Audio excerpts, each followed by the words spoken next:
नमस्कार दोस्तों, एक बार से फिर स्वागत है आपका स्टडी एग्जोन यूट्यूब चैनल पर। लास्ट क्लास में अपने डिस्कस किया था मिल्क के बारे में। मिल्क के अवयव पढ़े थे, उसके कौन कौन से गुण होते हैं उसके बारे में अपने डिस्कस किया था। आज की क्लास में अपने मिल्क से संबंधित जो अन्य अपना लास्ट फाइनल चैप्टर रहता है उसका अपने डिस्कस करेंगे।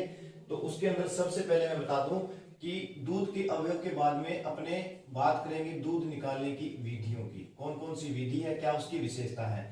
दूध निकालने की विधि, निकालने की विधियां, मुख्यतः कौन कौन सी विधियां काम में लेते हैं इसका अपने डिस्कस करेंगे। सबसे पहले बता दूं कि जो दूध निकालने की विधियां हैं वो दो प्रकार की होती है। एक रहती है मशीन द्वारा और दूसरी रहती है हाथ द्वारा। हाथ द्वारा, अब हाथ द्वारा है, इसके अंदर भी दो प्रकार की तीन प्रकार की रहती है हाथ द्वारा। इसमें पहले अपने बात करेंगे, डिस्कस करेंगे पूर्ण हस्त विधि की। पूर्ण हस्त विधि। इसके बाद में बात करेंगे अपने अंगूठा विधि। उसके बाद में बात करेंगे अपने चुटकी विधि। तो ये क्या है, दूध निकालने की विधियां हैं। इसके अंदर किस प्रकार प्रश्न आपसे पूछेगा। सबसे पहले बात करते हैं मशीन द्वारा। मशीन द्वारा जो दूध निकालने की विधियां है, यह क्या है, बड़े जो डेयरी फार्म है वहां पे काम में लेते हैं। बड़े डेयरी फार्म पे क्या है, इसको काम में लिया जाता है। और ये किसके सिद्धांत पे काम करती है, वैक्यूम यानी हवा के प्रेशर या वैक्यूम के सिद्धांत पर कार्य करती है। इसके अलावा इससे कोई प्रश्न नहीं पूछा जाता। प्रश्न पूछा जाता है इस विधि से कि दूध निकालने की सर्वोत्तम विधि कौन सी है। दूध निकालने की सर्वोत्तम या सबसे बढ़िया विधि है वो कौन सी है, पूर्ण हस्त विधि है। सबसे इंपॉर्टेंट क्वेश्चन है, आप इसको याद कर लेना। इसके बाद में अंगूठा विधि की बात करते हैं। अंगूठा विधि की बात करें तो इसकी क्या विशेषता है या क्या हानि है। तो ये क्या है, दूध निकालने की सबसे दोषपूर्ण विधि है। दोषपूर्ण विधि क्यों, क्योंकि इसमें अंगूठे की सहायता से दूध निकाला जाता है, जिससे क्या है, पशु के थनों में गांठें पड़ जाती है। तो दूध निकालने की दोषपूर्ण विधि कौन सी है, अंगूठा विधि। लास्ट की बात करें चुटकी विधि। चुटकी विधि से तात्पर्य यह है कि चुटकी के द्वारा दूध निकाला जाता है। मुख्यतः यह छोटे थनों वाले पशुओं में काम में लेते हैं। छोटे थनों वाले पशुओं में काम में लेते हैं। एग्जाम्पल के तौर पे बताऊं तो भेड़ यानी सिप के अंदर, और दूसरा कह सकते हैं ऊंटनी। इन दोनों में से मुख्यतः देखा जाए दूध निकाला जाता है या सबसे बेस्ट विधि है वो कौन सी है, चुटकी विधि रहती है। अब इसका एक क्वेश्चन और ये भी बन सकता है कि निम्न में से कौन सी ऐसी विधि है जिसमें दूध की अंतिम बूंद तक आपको मात्रा प्राप्त हो सकती है। तो कौन सी होगी, मशीन द्वारा या फिर पूर्ण हस्त विधि, अंगूठा विधि या चुटकी विधि। आपके सामने चार ऑप्शन है। तो दूध निकालने की ऐसी विधि जिसमें क्या है कि आपको अंतिम बूंद तक के दूध की मात्रा प्राप्त हो सके, उसके लिए कौन सी विधि काम में लेनी है, चुटकी विधि काम में ली जाती है। क्यों, क्योंकि ये तो एक तो छोटे आयन वाले, छोटे थन वाले पशु के अंदर काम में लेते हैं। इसके बाद में इनके दूध की मात्रा होती है वो ग्राम में होती है। जैसे भेड़ मान लो 100 ग्राम 150 ग्राम, तो इसमें क्या है, इस विधि के द्वारा क्या है, अपने पूर्ण रूप से दूध प्राप्त कर सकते हैं। अब एक क्वेश्चन ये भी मैं पूछ सकता हूं कि निम्न में से कौन सी विधि है, या फिर ऐसा कहें कि मशीन द्वारा दूध निकाल लिया गया है, इसके बाद में इन विधि में से कौन सी विधि अपनाओगे कि पूर्णतः दूध आपको मिल जाए। फिर भी आपका आंसर क्या होना चाहिए, चुटकी विधि। यानी आपने मशीन से दूध निकाल लिया है, फिर चुटकी विधि द्वारा आप दूध निकालोगे तो पूर्ण रूप से आपको क्या है, दूध की मात्रा पशु के आयन से प्राप्त हो जाती है। तो इन विधियों में तीन ही प्रश्न मेन इंपॉर्टेंट है। दूध निकालने की सबसे बढ़िया विधि कौन सी है, पूर्ण हस्त विधि है। दोषपूर्ण विधि कौन सी है, अंगूठा विधि है। और छोटे थन वाले पशुओं में कौन सी विधि काम में लेते हैं, चुटकी विधि काम में लेते हैं। या फिर दूध की अंतिम बूंद, अंतिम बूंद तक आपको अगर दूध प्राप्त करना है तो कौन सी विधि काम में लेते हैं, चुटकी विधि। इसके अलावा इससे बाहर क्वेश्चन नहीं पूछे जाते हैं। इसके अलावा आप एक दो प्रश्न और याद रखना कि दूध दोहने की क्रिया कितनी मिनट में कर लेनी चाहिए। तो दुग्ध दोहन की क्रिया, दोहन की क्रिया 5 से 7 मिनट में कर लेनी चाहिए। 5 से 7 मिनट में कर ली जानी चाहिए। अगर ये पूछ ले कि किस तरफ की जाती है पशु के, तो दूध दोहने की क्रिया पशु के बाईं तरफ की जाती है जी। कौन सी? बाईं तरफ। अब ये 5 से 7 मिनट ही क्यों कहा? क्योंकि जब अपने को दूध प्राप्त होता है पशुओं से, तो उसमें कुछ हार्मोन्स काम में करते हैं। ठीक है, जैसे 3 हार्मोन का नाम लेता हूं कि पशु के पावसने हेतु, पावसने हेतु कौन सा हार्मोन काम करेगा? दूध निष्कासन हेतु, निष्कासन हेतु कौन सा हार्मोन काम करेगा? और तीसरा, दूध चढ़ने हेतु, यानी दूध का वापिस चढ़ने हेतु कौन सा हार्मोन काम करेगा? ये 3 प्रकार के हार्मोन मुख्यतः काम करते हैं। पावसने का मतलब आपने देखा होगा कि प्राचीन या पहले अपने कह सकते हैं कुछ समय पहले क्या पशुओं के इंजेक्शन लगाते थे। ठीक है, तो उस इंजेक्शन लगाने के बाद भी तुरंत दूध निकालते थे। क्यों? क्योंकि वो पूर्ण रूप से पशु क्या है, पावसने लग जाता था। ठीक है, तो वो इंजेक्शन किसका था? ऑक्सीटोसिन, जो अभी फिलहाल बैन कर दिया गया है सरकार के द्वारा। क्यों? क्योंकि इसका पर्टिकुलर प्रभाव जो देखा जा रहा है पशु के शरीर पे तो होता ही है, उसके अलावा मनुष्य के शरीर पे भी इसका विपरीत प्रभाव पड़ रहा है। इसलिए इसको क्या है, वर्तमान समय में बैन कर दिया गया है। यह एक मतलब कह सकते हैं कि विपरीत परिस्थिति में यूज किया जाता है। जैसे कि मान लो गाय है, उसकी पहली काविंग होती है यानी बच्चा देती है, तो कई बार देखते हैं कि गर्भाशय से बच्चा बाहर नहीं आता है। ठीक है, फिर अपने क्या चिकित्सक या डॉक्टर को बुलाते हैं। डॉक्टर क्या है, फिर एक इंजेक्शन देता है और इंजेक्शन देने के बाद में 3 घंटे या 4 घंटे बाद में उसकी काविंग हो जाती है। तो वो इंजेक्शन भी किसका दिया जाता है? ऑक्सीटोसिन का ही दिया जाता है। क्यों? क्योंकि ऑक्सीटोसिन उसके गर्भाशय का द्वार खोलने के काम भी आता है, इसीलिए वो इंजेक्शन ऑक्सीटोसिन का होता है। दूध निष्कासन का तात्पर्य हुआ कि थनों से जो बाहर आपको दूध प्राप्त हो रहा है उसमें कौन सा हार्मोन काम करेगा? उसमें करेगा प्रोलैक्टिन, प्रोलैक्टिन हार्मोन काम करेगा जी। इसके बाद में आपने अगर दूध निकालने की प्रक्रिया 5 से 7 मिनट में पूर्ण नहीं की, यानी ऑक्सीटोसिन का असर आ गया, फिर भी आपने दूध नहीं निकाला पशु से, तो पशु क्या है, वापस दूध को चढ़ा लेता है। उसके लिए कौन सा हार्मोन काम करेगा? एड्रीनिल, एड्रीनिल हार्मोन काम करता है। तो ये 3 क्या है, अपने इंपॉर्टेंट हार्मोन है। अब एक क्वेश्चन आपसे यह पूछा जा सकता है कि दुग्ध नलिकाओं में होता है, दुग्ध नलिकाओं में होता है,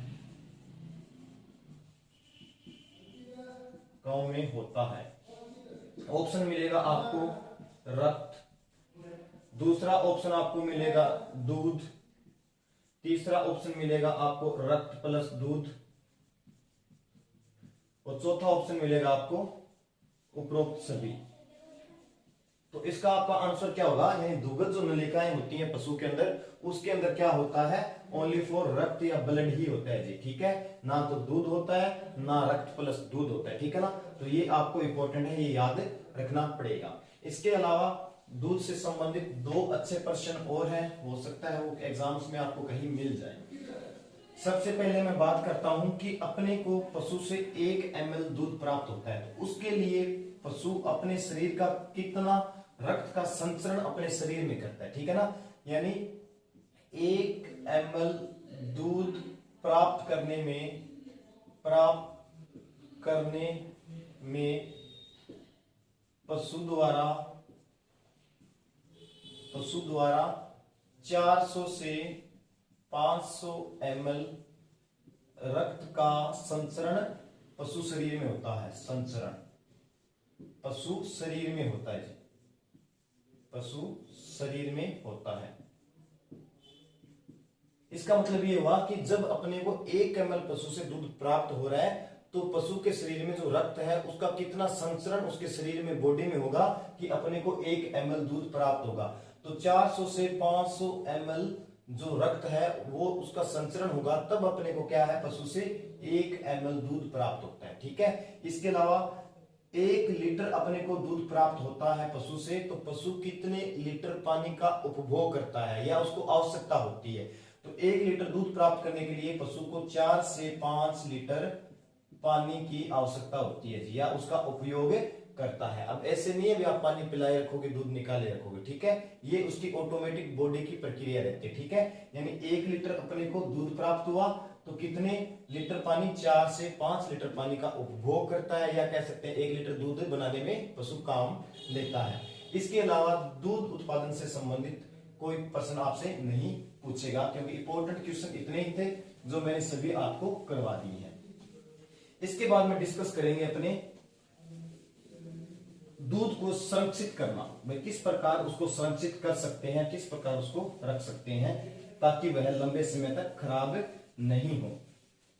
तो सबसे पहले बात करता हूं मैं दूध का संरक्षण। कुछ विधियां हैं, कुछ समय के लिए अपने संरक्षित कर सकते हैं दूध का संरक्षण।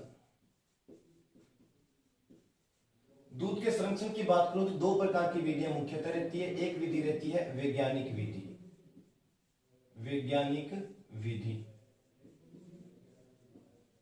दूसरी रहती है पाश्चुरीकरण, पाश्चुरीकरण। पाश्चुरीकरण के अंदर विधियां रहेगी आपकी, एक तो दूध को गर्म करना, दूसरी विधि जो रहेगी वह रहेगी आपकी कम तापमान अधिक समय, अधिक समय, जिसे कहते हो आप LTLT, यानी लो टेम्परेचर लॉन्ग टाइम। ठीक है। तीसरी बात करते हैं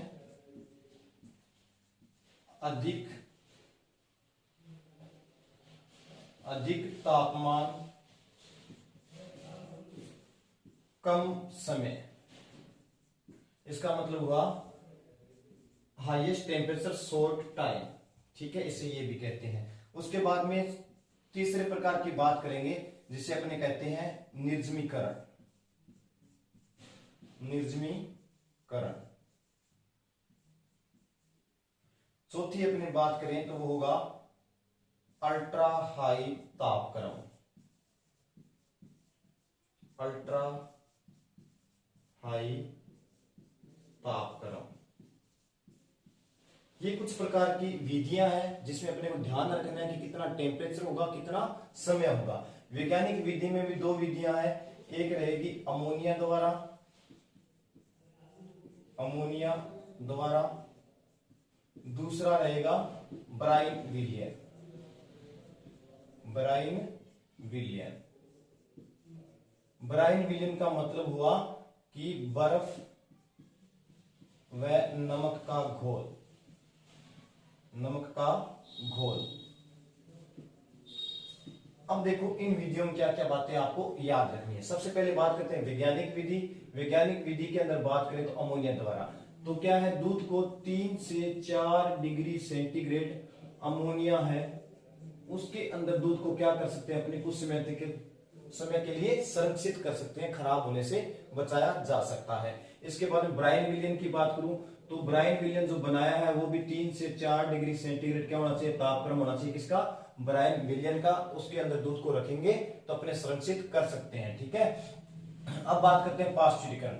पाश्चुरीकरण के बात करें गर्म करना, तो दूध को अपने 63 डिग्री सेंटीग्रेड या 72 डिग्री सेंटीग्रेड पे क्या कर सकते हैं, गर्म कर सकते हैं और दूध को कुछ समय के लिए संरक्षित रख सकते हैं।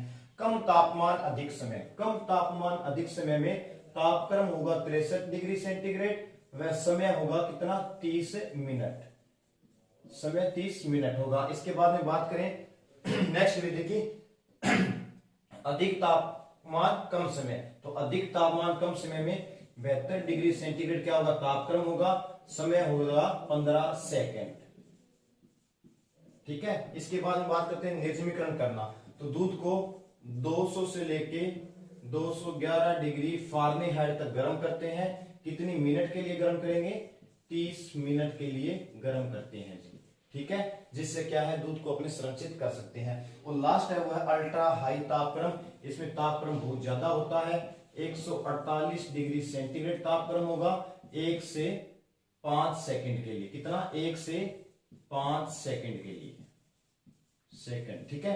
तो इस प्रकार क्या है, दूध को अपने कुछ समय तक सुरक्षित रख सकते हैं। अब आपने देखा होगा, या मैं एक प्रश्न आपसे करूं कि आपको दूध को 6 से 8 घंटे तक क्या करना है, संरक्षित करना है, तो आप किस तापक्रम पर करोगे। शायद ये प्रश्न मैंने पहले बता दिया है, तो लगभग करते हैं 5 डिग्री सेंटीग्रेड पे। ठीक है, ये तापक्रम किसका होता है? फ्रिज का या रेफ्रिजरेटर का होता है। जैसे अपने घरों में काम लेते हैं ना, सुबह पशु से दूध निकाला, उसके बाद में क्या करेंगे कि उसको डायरेक्ट अपने फ्रिज में रख देते हैं, तो 4 से 5 डिग्री उसका तापक्रम होता है, तो कुछ समय के लिए अपने उसको संरक्षित कर सकते हैं। तो इस चीज का आप स्क्रीनशॉट ले लेना। इसमें डायरेक्ट क्वेश्चन पूछेगा कम तापमान अधिक समय में तापमान कितना होता है, समय कितना होता है, या पूछ लेगा गर्म करने में टेम्परेचर कौन कौन सा काम में लेते हैं, या पूछेगा अल्ट्रा हाई तापक्रम है उसमें टेम्परेचर कितना लेते हैं, समय कितना लगता है। ये चीजें आप एक बार नोट कर लीजिए, थोड़ा स्क्रीनशॉट इसका ले सकते हो।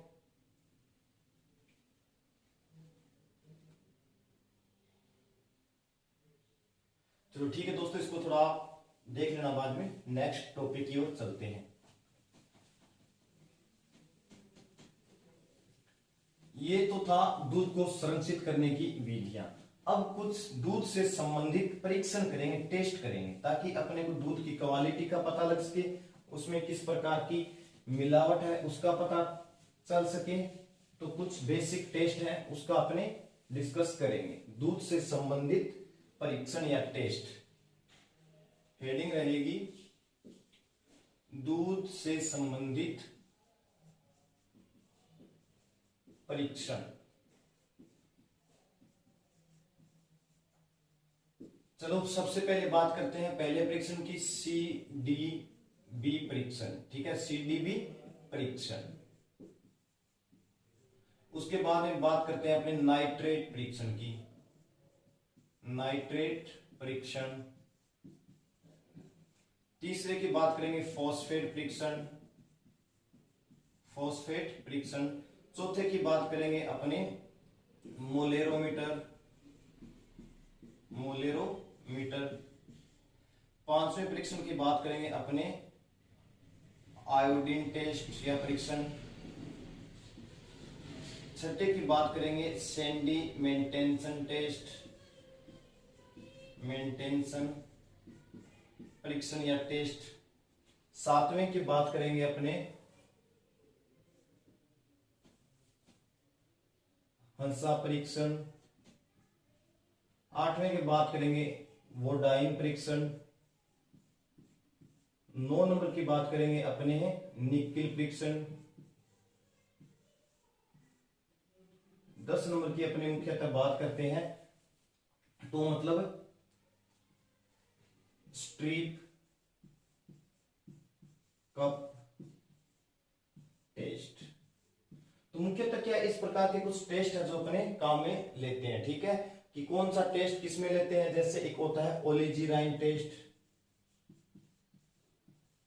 ओलिजीराइन टेस्ट या परीक्षण। ठीक है, और एक होता है एल्कोहल टेस्ट, एल्कोहल परीक्षण या टेस्ट। ये कुछ प्रकार के टेस्ट है जो दूध से संबंधित इनसे अपने किए जाते हैं। किस प्रकार करते हैं, क्या इनकी विशेषता होती है, वो देखते हैं। सबसे पहले मैंने लिखा है CDB टेस्ट। CDB टेस्ट, दूध में अगर आपको खीस की मात्रा ज्ञात करनी है तो उसके लिए कौन सा टेस्ट करोगे, CDB टेस्ट करोगे। इसमें 2 बातें और ध्यान रखना। एक तो दूध की मात्रा कितनी लेते हैं, दूध की मात्रा लेते हैं 10 ml। और दूसरा इसमें एक सूचक काम में लिया जाता है। सूचक कौन सा होता है, फिनोफ्थलीन, फिनोफ्थलीन। ये सूचक काम में लेते हैं जी। ठीक है, इसके बाद में नाइट्रेट परीक्षण है। ये दूध में अगर आपको वर्षा जल की मात्रा ज्ञात करनी है तो कौन सा टेस्ट करोगे आप, नाइट्रेट परीक्षण करोगे।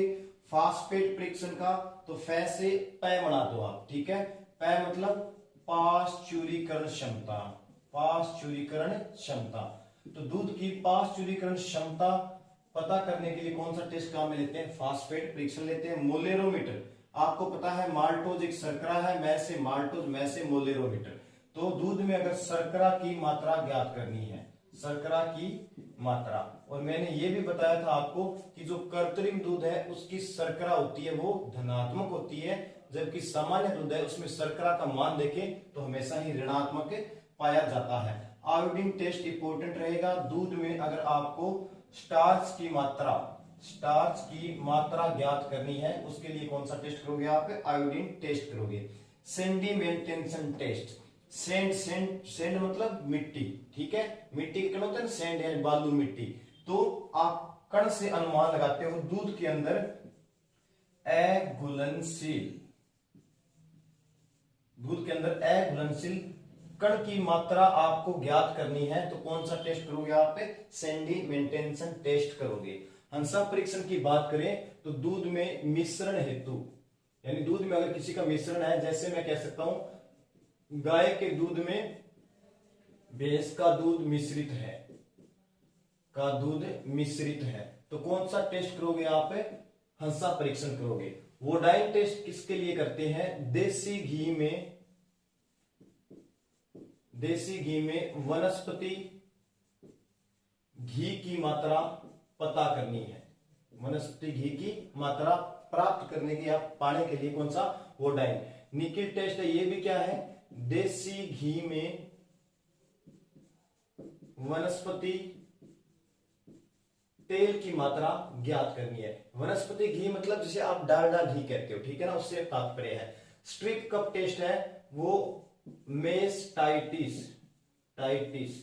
जो रोग है, बीमारी है, उसकी जांच के लिए किया जाता है, ठीक है। कुछ नहीं जी, कप होता है, ठीक है, उसके अंदर 10 सेमी गहरा होता है और जैसे दूध निकालते हैं, ठीक है, तो क्या है 5 या 7 बूंदे उस कप में डाली जाती है, फिर उसको चेक किया जाता है आंख के द्वारा या मतलब अपने माइक्रोस्कोप से देखते हैं। अगर दूध का रंग हल्का लाल, आपको लाल लगे तो इसका मतलब क्या है कि उसमें मेस्टाइटिस रोग है। मेस्टाइटिस रोग क्या होता है कि जैसे ही अपने पशु से दूध प्राप्त करते हैं, उसका जो आयन होता है, थन होते हैं, उसके थन में जो सुराख हो रहते हैं जहां से दूध प्राप्त करते हैं, वो क्या खुले रहते हैं। दूध निकालने के बाद तुरंत पशु जमीन पे बैठ जाता है, फिर जमीन पे हजारों लाखों संख्या में क्या पाए जाते हैं? जीवाणु पाए जाते हैं। वो जीवाणु उस थन के अंदर प्रवेश कर जाते हैं और अंदर से डैमेज कर देते हैं, ठीक है। यही क्या है? मेस्टाइटिस रोग है, ठीक है। ओलिजेराइन टेस्ट किसके लिए करते हैं? दूध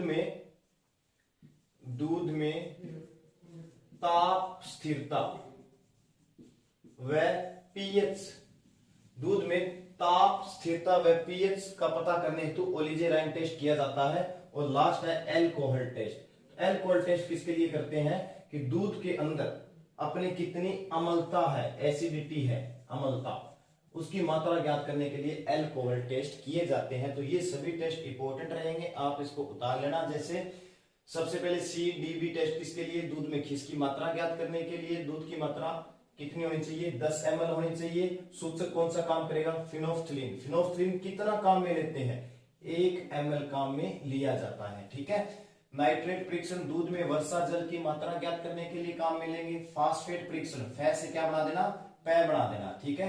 तो दूध की पाश्चुरीकरण क्षमता ज्ञात करने के लिए कौन सा? फास्फेट टेस्ट लिया जाता है। मोलेरोमीटर, मैंने कहा माल्टोज एक शर्करा है, तो मैं से माल्टोज, मैं से मोलेरोमीटर, और शर्करा टेस्ट करते हैं तो कौन से मीटर से? मोलेरोमीटर से। आयोडीन टेस्ट, आयोडीन टेस्ट दूध में स्टार्च की मात्रा ज्ञात करने के लिए किया जाता है। सेंडिमेंटेशन टेस्ट, यानी सेंड यानी मिट्टी के कण, जिसे आप बालू मिट्टी कहते हो, सेंड, ठीक है। तो कण, किसके कण? अघुलनशील कण। तो दूध के अंदर अघुलनशील कणों की मात्रा ज्ञात करने के लिए कौन सा टेस्ट? सेंडिमेंटेशन टेस्ट आपको करना पड़ेगा। उसके बाद में बात करते हैं हंसा परीक्षण। हंसा परीक्षण मिश्रण का पता करने हेतु किया जाता है। जैसे गाय के दूध में भैंस का दूध मिश्रित है, तो कौन सा टेस्ट करोगे? हंसा टेस्ट। वोडाइन टेस्ट, वोडाइन टेस्ट देसी घी में वनस्पति घी की अगर मात्रा मिलाई हुई है तो कौन सा टेस्ट? वोडाइन टेस्ट हो जाएगा। निकिल परीक्षण, देसी घी में अगर वनस्पति तेल की मात्रा, ऑयल की मात्रा, नेचुरल ऑयल अगर उसके अंदर मिक्स है, मिला हुआ है, तो कौन सा? निकिल टेस्ट करोगे। उसके बाद में स्ट्रिप कप टेस्ट किया जाता है मेस्टाइटिस रोग या बीमारी का पता करने हेतु, मेस्टाइटिस रोग या बीमारी। और उसके बाद में ओलिजेराइन टेस्ट, ये किया जाता है दूध में ताप स्थिरता व पीएच को ज्ञात करने के लिए किया जाता है। और लास्ट रह गया अपना अम्लता के लिए कौन सा टेस्ट करोगे? एल्कोहल टेस्ट किया जाता है। तो मुख्यतः इतने प्रकार के टेस्ट थे, आप इनको उतार लेना, स्क्रीनशॉट ले लेना। 2 बार मैंने समझा दिया है, हो सकता है आपको आसानी से समझ में आ गया होगा। अब दूध से संबंधित अपना टॉपिक रहता है लास्ट, इसके बाद में दूध का पूरा चैप्टर अपना समाप्त हो जाएगा। लास्ट टॉपिक रहता है दूध से संबंधित, वो है टाइप्स ऑफ मिल्क, दूध के प्रकार, दूध के प्रकार।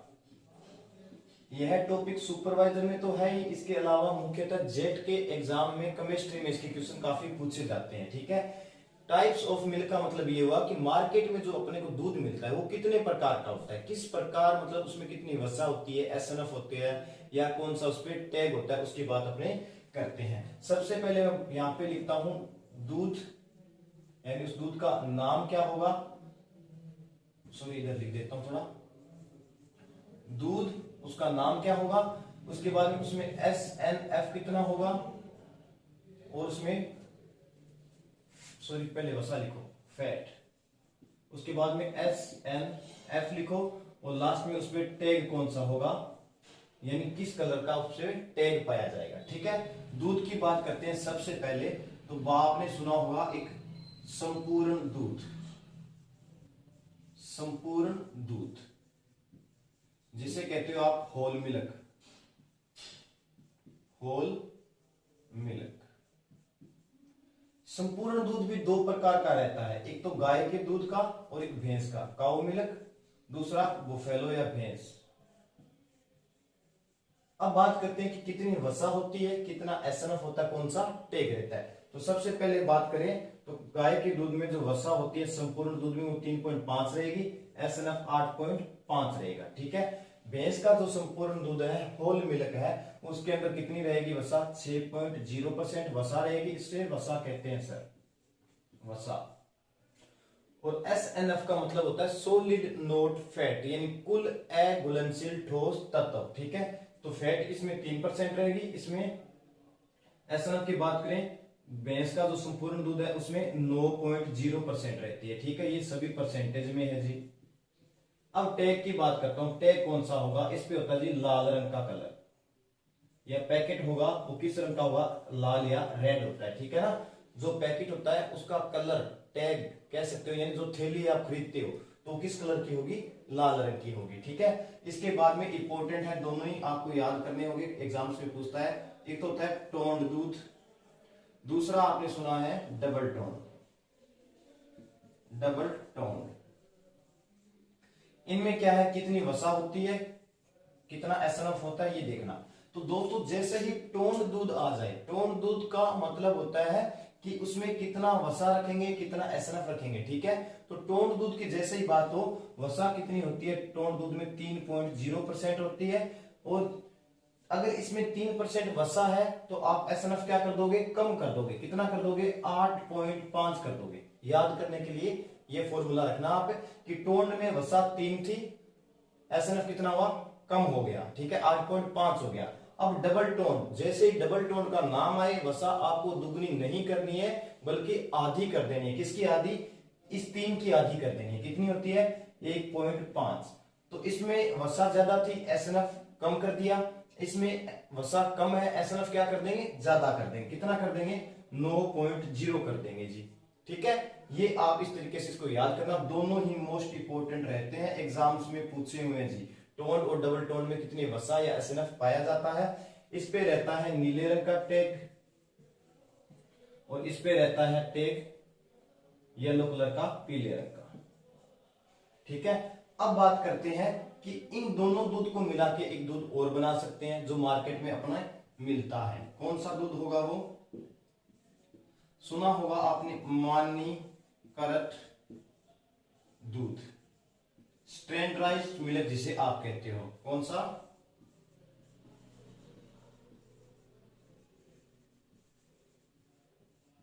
स्टैंडर्डाइज्ड दूध। ठीक है, इस दूध में देखो कि मैंने टोन में तो 3% की, डबल टोन में 1.5% वसा की। तो जो मानीकृत दूध है इसके अंदर आप इन दोनों को जोड़ सकते हो। मतलब क्या हुआ कि कितनी हो जाएगी, 4.5% क्या हो जाएगी, मानीकृत या स्टैंडर्डाइज्ड मिल्क में वसा हो जाएगी आपकी। ठीक है, अब मैंने कहा था कि जिसके अंदर वसा ज्यादा होगी उसमें एसएनएफ कम करना है। याद करने के लिए बोल रहा हूं, सभी में नहीं होता, इन तीनों का कंपेयर करें तो। ठीक है, इसमें 4.5% वसा है तो एसएनएफ कितना हो जाएगा, 8.5। और टैग की बात करें तो ग्रीन रंग यानी हरे रंग का या हरा कलर का टैग इसके ऊपर रहता है। इसके बाद में 5 नंबर अपने बात करते हैं फुल क्रीम दूध, फुल क्रीम दूध। इस दूध की क्या विशेषता होती है कि इसमें फुल क्रीम यानी वसा खूब पाई जाती है 6.0, तो इसमें क्या पाई जाएगी, वसा पाई जाएगी। और एसएनएफ भी इसमें क्या रहता है, अधिक रहता है, कितना 9.0 रहता है। टेग की बात करूं मैं तो टेग पर पाया जाएगा इस पे भूरे रंग का, ठीक है। ये रहता है अपना फुल क्रीम दूध। इसके बाद में छठे दूध के प्रकार, चलो एक बार 5 ये जो है आप इसका एक बार स्क्रीनशॉट ले लीजिए। इसके बाद में 3-4 प्रकार और है, उनकी बात अपने करते हैं। आप एक बार इसका स्क्रीनशॉट ले सकते हैं।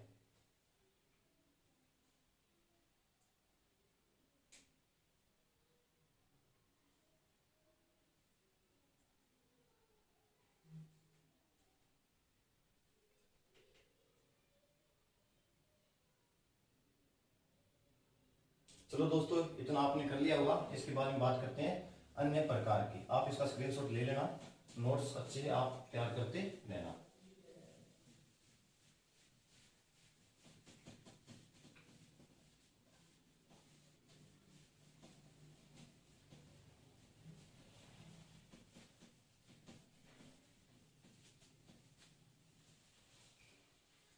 नेक्स्ट दूध का प्रकार होगा आपका पुनः रचित दूध, जिसे रिकंस्टिट्यूट मिल्क कहते हो आप। इसमें बात करते हैं तो पुनः रचित का मतलब क्या हुआ कि दोबारा रचना करना, किसकी, दूध की। इसमें एक भाग क्या लेंगे, पाउडर, यानी दूध का जो पाउडर होता है वो एक भाग लेंगे, प्लस इसमें 7 या 8 भाग क्या लेंगे, पानी, ठीक है। मतलब आपने 1 चम्मच क्या ले लिया, दूध पाउडर ले लिया, 7 या 8 भाग क्या ले लिया, पानी ले लिया। दोनों को मिला के जो दूध बनाओगे वो कौन सा होगा, आपका पुनः रचित दूध होता है, ठीक है। इसके बाद में आता है पुनः संयोजित दूध, पुनः संयोजित दूध। पुनः संयोजित दूध में क्या होता है, वसा कितनी होगी, 3.0% होगी, और उसके बाद में एसएनएफ कितना होगा, 8.5% होता है। पुनः संयोजित का मतलब क्या हुआ कि इसमें क्या मिला देते हैं, या तो बटर ऑयल मिला देंगे या फिर मिला देंगे सपरेटा दूध, सपरेटा दूध।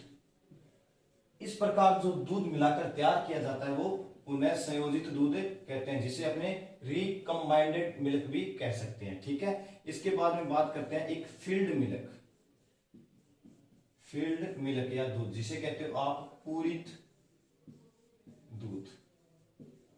पूरित दूध में क्या होता है कि आप दूध की ओरिजिनल वसा, वास्तविक वसा निकाल लेते हो, इसकी जगह कौन सी वसा स्थापित कर देते हो, वनस्पतिक या वानस्पतिक वसा स्थापित कर देते हो, वसा स्थापित करना। यानी आपने कोई दूध लिया और उसमें डेयरी में क्या किया, उसकी ओरिजिनल यानी जो वास्तविक वसा थी वो तो निकाल ली, उसकी जगह वानस्पतिक वसा क्या कर दी, स्थापित कर दी। यानी डालडा, घी वगैरह मिला के जो आपने दूध तैयार किया उसे क्या कहते हैं, पूरित दूध कहा जाता है। इसके बाद में एक दूध का नाम सुना होगा आपने, टेट्रा पैक दूध।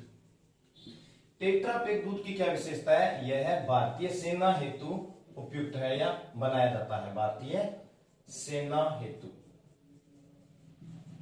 ठीक है जी। इसके बाद में इसकी विशेषता है, यह 90 दिन तक खराब नहीं होता, 90 दिन तक खराब नहीं होता जी। कौन सा दूध नहीं होता, टेट्रा पैक दूध 90 दिन तक खराब नहीं होता और भारतीय सेना के लिए बनाया जाता है। इसके बाद में बात करें तो इसका एकमात्र अपने कह सकते हैं कि एकमात्र टेट्रा पैक संयंत्र कहां पे है या इंडस्ट्रीज कहां पे है, तो वो है जी जयपुर के अंदर। एकमात्र टेट्रा पैक संयंत्र कहां पे है, जयपुर के अंदर। इसके बाद में बात करें कि राजस्थान में एडवांस मिल्क जो दूध मिल्किंग लैब है वो कहां पे, टेस्टिंग लैब, ठीक है। तो राजस्थान में दूध परीक्षण प्रयोगशाला कहां पे है, प्रयोगशाला। तो राजस्थान में एकमात्र दूध जो टेस्टिंग लैब है, परीक्षण प्रयोगशाला है, वो है मानसरोवर।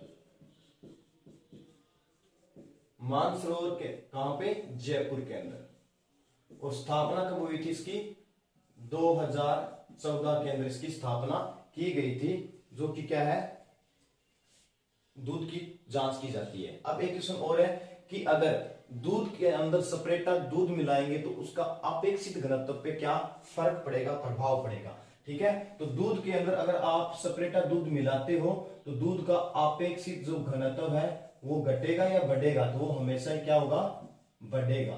ठीक है, ये प्रश्न में आप ध्यान रखना। इसके अलावा एक लास्ट दूध का प्रकार रहता है, आपने सभी ने पढ़ा होगा स्किम्ड मिल्क, जिसे आप कहते हो सपरेटा दूध। सपरेटा दूध है, इसमें भी आप वसा की मात्रा याद रखना, इसमें वसा पाई जाती है 0.1 से 0.5%, यानी लगभग 0.1 से 0.2% के लगभग पाई जाती है। और इसके SNF की मैं बात करूं तो इस पे होता है SNF 8.7%, इसमें क्या होता है SNF, सपरेटा दूध। ठीक है, तो ये अपने जितने भी प्रकार थे दूध के वो सभी हो गए हैं। इस प्रकार दूध का जितना भी चैप्टर था आपका, ठीक है, जैसे दूध के अवयव क्या थे, दूध की क्या विशेषताएं थी, दूध कैसे निकालते हैं, विधियों की बात कर ली, दूध को कैसे संरक्षित करना है उसकी बात कर ली, उसके बाद में जो दूध के प्रकार है इसकी बात कर ली, दूध को कैसे संरक्षित करना है वो बात कर ली, और दूध से संबंधित परीक्षण है वो भी अपने बात कर ली। तो दूध से संबंधित जितना भी अपना कोर्स में था वो सारा कंप्लीट है, इससे बाहर आपका कोई क्वेश्चन नहीं रहेगा। तो नेक्स्ट क्लास में अपने डेयरी के नए टॉपिक के साथ में हाजिर होंगे। इसके अलावा आप कोई क्वेश्चन करना चाहते हो तो कमेंट बॉक्स में कीजिए, लाइक कीजिए, चैनल को सब्सक्राइब कीजिए। धन्यवाद।